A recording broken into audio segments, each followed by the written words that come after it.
The Exile of the Shadow, from the book God and Devil, Reflection of a Fragmented Human Psyche, a fourfold voice synthesis on the origin of inner division, the exile of the shadow, and the return to wholeness. Opening, the part we chose not to see. The moment humanity named good, it also created what it must hide. The shadow was born not from darkness, but from definition, from the decision that some aspects of life, rage, lust, grief, doubt, instinct, were unworthy of the divine image we built for ourselves. To be holy, we learn to hide. To be accepted, we learn to amputate, and thus began the long exile of the shadow. Every civilization tells this story differently. Adam hides after tasting knowledge. Prometheus is chained for stealing fire. Pandora opens what must remain sealed. Each tale points to one truth. What we suppress does not disappear. It transforms. The shadow does not die. It deepens. It waits. And through that waiting, it shapes history, culture, and the nervous system itself. The shadow is not evil. It is the unintegrated intelligence of life. When we deny it, we become haunted by it. When we meet it, we become whole. This chapter is the journey into that exile, through the lenses of history, science, philosophy, and spirit, so we may understand how humanity's fear of itself became its own greatest illusion. History, the making of moral exile. The story of exile begins with power. Ancient societies thrived on complexity.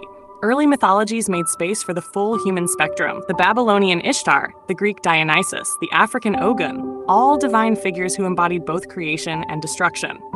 But as empires centralized authority, complexity became threat. In the Hebrew tradition, the serpent in Eden, once a symbol of renewal and healing, became an emblem of deceit. Knowledge was no longer divine, it was disobedient. The story of the fall marked humanity's separation from instinct, from body, from earth, and that separation would ripple for millennia. By the time the early church fathers shaped Christian theology, this exile was absolute.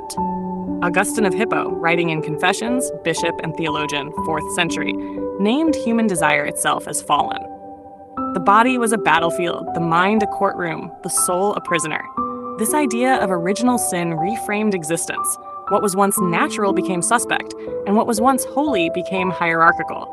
As Carl Jung later explained in Psychology and Religion, Swiss psychiatrist and founder of analytical psychology, the devil's exile from heaven mirrors the psyche's repression of instinct.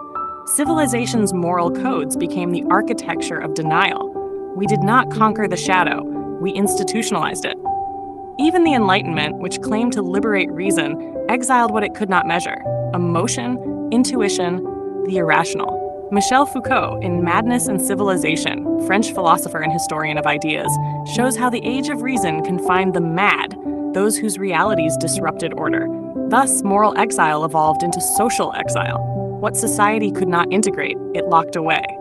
The shadow was not destroyed by religion or science. It was simply rebranded from demon to disorder, from heresy to hysteria. Science, the physiology of suppression. Modern biology reveals that repression is not just psychological, it is physiological. When we suppress emotion, the body carries the cost. Bessel van der Kolk, in The Body Keeps the Score, psychiatrist and trauma researcher, shows how trauma becomes stored as unprocessed energy in the nervous system. What we cannot express, we embody. What we call sin may be the body's attempt to survive what consciousness cannot face. Candace Pert, in Molecules of Emotion, neuroscientist and pharmacologist, discovered that emotions are not abstract feelings, but chemical signals that inform every cell. When denied, they stagnate. Suppression is not spiritual discipline. It is biochemical dissonance. Antonio Damasio, in Descartes' Error, neuroscientist and professor at the University of Southern California, argues that emotion and reason are inseparable. The split between divine and demonic mirrors the brain's false dichotomy between logic and feeling. The exile is neurobiological. We cut off what we need to be whole.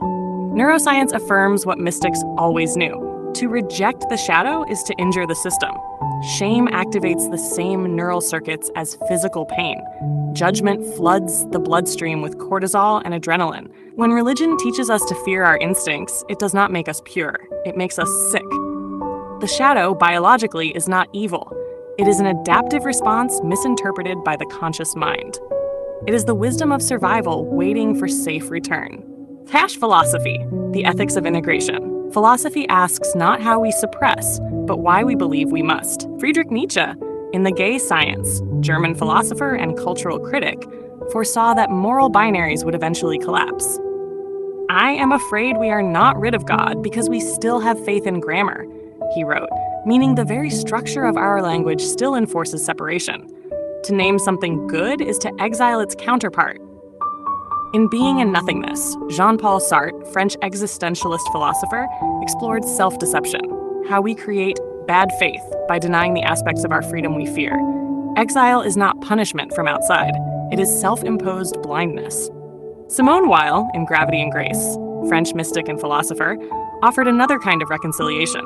She wrote, "All sins are attempts to fill voids. Evil, then, is not rebellion against God, but hunger for belonging."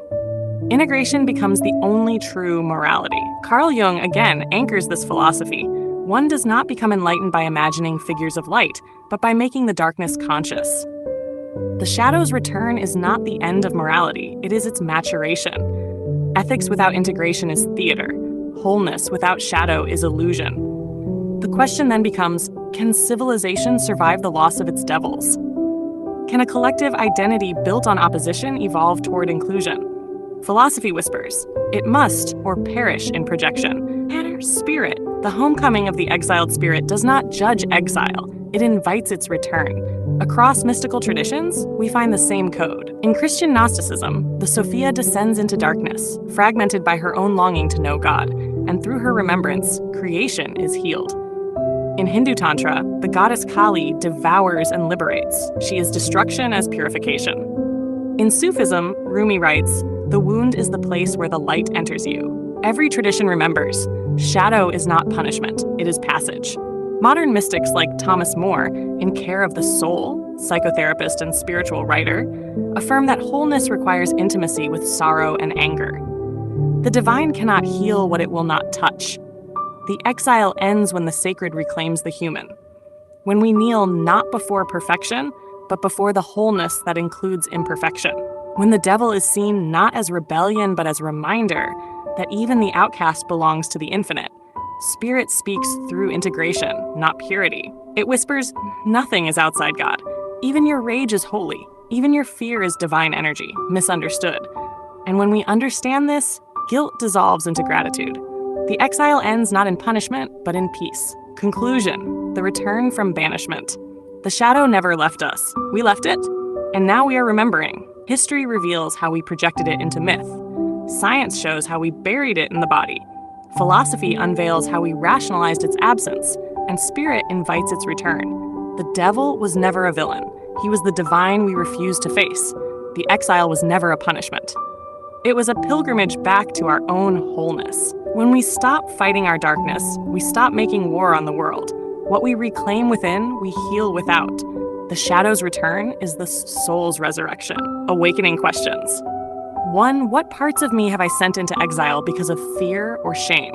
2, how does my body speak when I repress my truth? 3, what moral beliefs keep me from loving the parts of myself I call sin? 4, how does the integration of my darkness expand my compassion for others? 5, what would my world look like if I no longer needed an enemy to feel divine? Final 4 lines. The exile was never eternal. The darkness was never your enemy. The shadow waits not for forgiveness, but recognition. And you, beloved, were never cast out.